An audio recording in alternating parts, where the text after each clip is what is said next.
आपला महाराष्ट्र न्यूज चॅनलमध्ये आपले स्वागत आहे। मुख्य संपादक शमशेर खान, गोलंदाज उपसंपादक यादुन डांगे। स्वच्छता कर्मचाऱ्यांचे पगार व भौतिक सुविधा न पुरवणाऱ्या ठेकेदारांवर कार्यवाही करण्याची मागणी।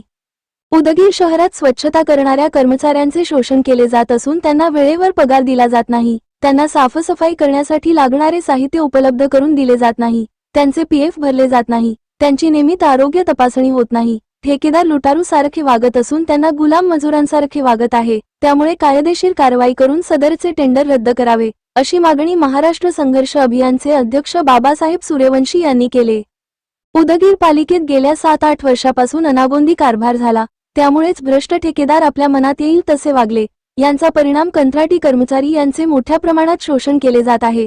गेल्या 7 महिन्यापासून त्यांचे वेतन दिले गेले नाही। त्यांचे पीएफ भरले जात नाही। कंत्राटी कर्मचाऱ्यांचे स्थगित पगार तात्काळ देण्यात यावे। त्यांचा पगार रोखून ठेवणाऱ्या ठेकेदारावर कायदेशीर कारवाई करावी। सदर टेंडर तात्काळ रद्द करावे, अशी मागणी महाराष्ट्र संघर्ष अभियानच्या वतीने करण्यात आला असून या मागण्या 8 दिवसात न सुटल्यास संघटनेच्या वतीने लोकशाही मार्गाने आंदोलन करण्याचा इशारा बाबासाहेब सूर्यवंशी यांनी निवेदनाद्वारे प्रशासनाकडे केली आहे।